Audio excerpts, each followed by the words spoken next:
Hello dear learners, welcome to Engineering Chemistry lecture, unit number 1, Water Technology. I am Professor Makarand Kulkarni from Sanjuni College of Engineering, Kopargaon. Let us start the lecture number 2 for Water Technology. What we are going to learn in today's lecture? Types of hardness, in which temporary and permanent hardness, EDTA method, structure of EDTA, reaction, etc.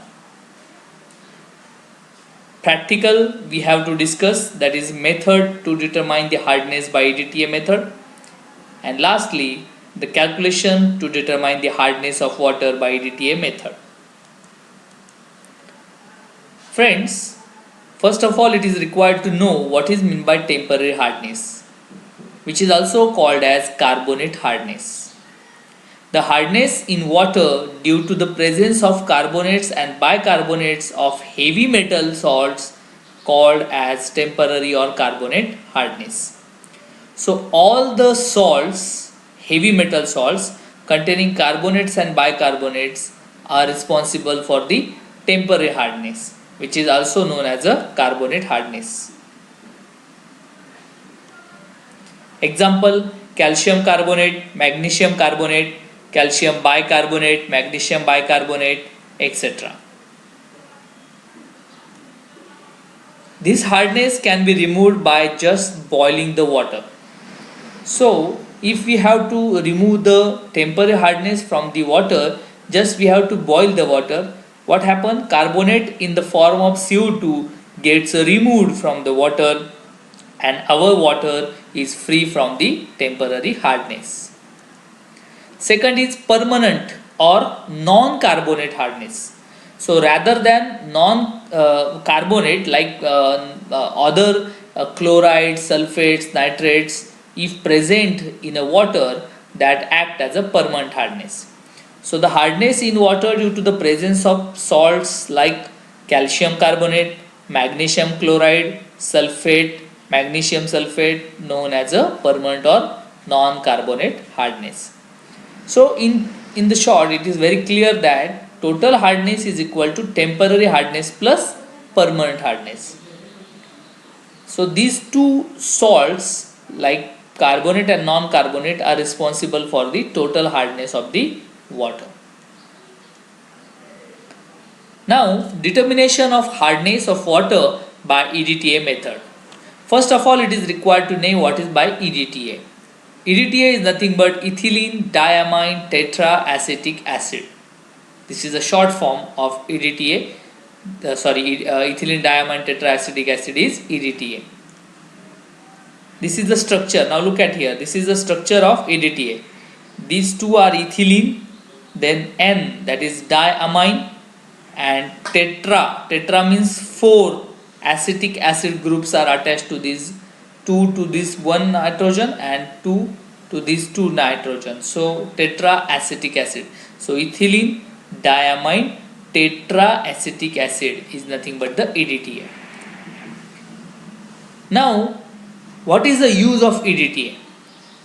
Here we are going to find out the total hardness of the water present by using EDTA method. We know hardness is due to temporary and permanent hardness, means there are certain amounts of salts present in a water which is responsible for the hardness. So what we have to do, we have to use this EDTA to determine the hardness of the water. For that we have to carry out the estimation. Now what is by estimation?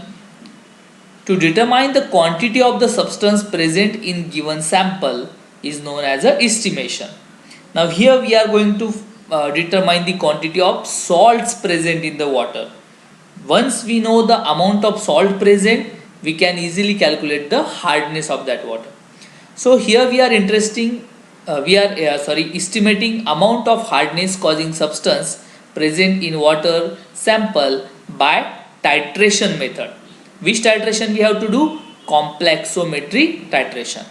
Now the question is, why it is known as a complexometric titration? You will get the answer at the end of this today's lecture. Let's review the practical. Now what we required, look at here.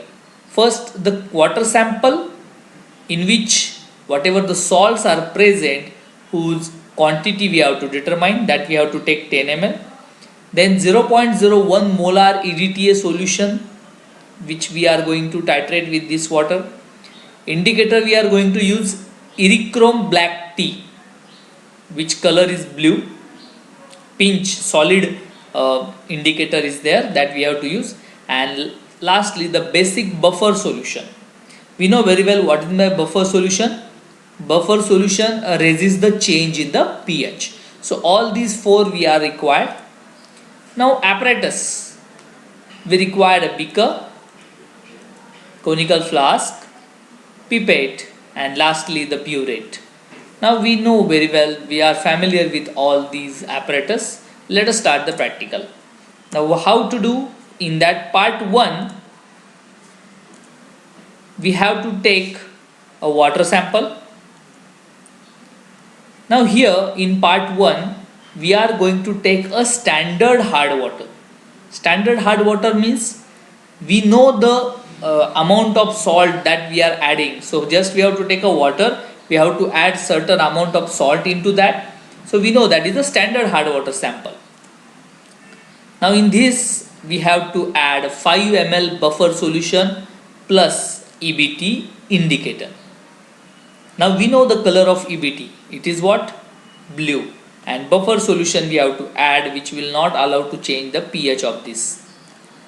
Now if the color of the solution becomes pink, which is an indication of formation of a complex of this EBT indicator and the metal ion present in the form of salt in that water. We know that every salt is made up of a metal and non-metal. For example, if we take an example of calcium chloride. So calcium is the metal and chlorides are the non-metal. So what happens if water contains a salt, means it contains a metal ion. When we add EBT indicator in the in presence of buffer solution, if metals are present, those metals form complex with this EBT indicator, that is known as metal EBT complex, and the color of that complex is pink, which gives us idea that yes, there are the possibility or presence of the metal ions. Metal ions are present means obviously there is a salt present in that water sample. As we have taken in part first the standard hard water, so obviously this complex will be formed. Now look at here, here it is a formation of a complex, and that's why it is known as a complexometry titration. In part 2, we have to titrate the water sample with the EDTA in burette. Now look at here, what we have to do? See, we are going to estimate, we have to find out the amount of the salt. Now we know very well in the part 1 metal EBT complex is a form. Now this complex we have to titrate with the EDTA. So by burette we have to add EDTA drop by drop into this water sample in which a metal EBT complex is there. Now what is the end point? Look at here. Stop the addition of EDTA when the color changes to pale blue. When the color of the solution changes from pink to blue, we have to stop the addition of the EDTA. Note down the reading and repeat the process 3 times to get the XML. Now what happened here? Why the color changes to blue? See, there is a formation of metal EDTA complex. So when we added EDTA into this metal EBT complex, there is a formation of EDTA and metal complex, and EBT gets separate every time when we add 1 drop of the EDTA. What happens at the end? All metals, those binded with the EBT, now formed complex with the EDTA. So metal EDTA complex is formed. and EBT gets separated. What is the color of EBT? EBT color is a sky blue or pale blue, and which appears here and which indicates us whatever the metals are present for complex with the EBT now are separated and form the complex with the EDTA. So there is no more metals are remain, and that's why we have to stop the addition. That is the end point. Why the color change? Look at here. See, first metal EBT complex is formed, which is wine red color. Secondly, metal EBT complex, when we added a EDTA, there is a formation of metal EDTA complex which is colorless. There is no color of metal EDTA complex. All metals are now form complex with the EDTA, and so EBT is appear as it is, which shows the pale blue color, which is the end point. Okay, so there is a formation of complex two times, metal EBT complex and metal EDTA complex, and that's why this titration is also known as a complexometric titration. Okay, so this is a metal sodium EDTA. Look at here, EDTA, metal EDTA complex is there. Look at here, this is the EDTA structure. This is a sodium EDTA. 2 hydrogen is replaced by this sodium, that's why sodium EDTA. And how the metal EDTA complex is looking like? Look at here. This is the way that EDTA form the complex with the metal ion. It traps to the metal ion every time when we add it from the burette. This is the metal EDTA complex which is colorless. Now calculation part. So 1 mole of EDTA is equal to 1 mole of the calcium carbonate, which is we have taken as a standard. 1 mole of 1 molar EDTA is equal to 100 milligram of CaCO3. So what is the hardness of the water? So Y is nothing but the volume of EDTA into 100 into 1000 ppm upon V.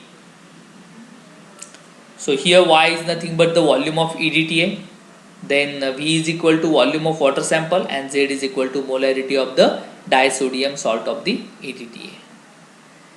Okay, so by this way we can easily calculate the hardness of that particular water sample. Now temporary hardness is equal to total hardness minus permanent hardness.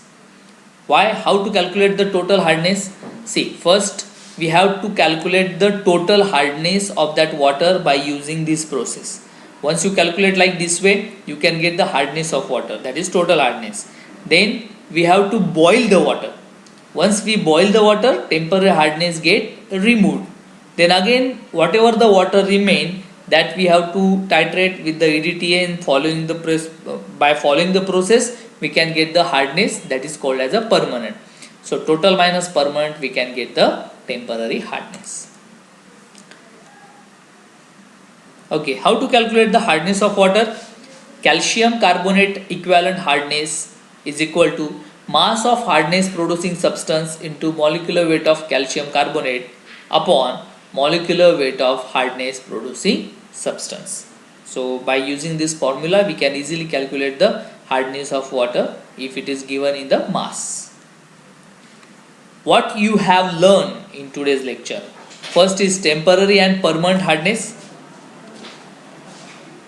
estimation of hardness by EDTA method. There are certain questions that you are possible to give the answer by studying today's lecture. One is give the principle and the method of determination of the hardness of water by EDTA method. Second is what is the mean by carbonate and non-carbonate hardness of water. And lastly, the distinguish between temporary and permanent hardness. Okay, so thank you. Save water, save life.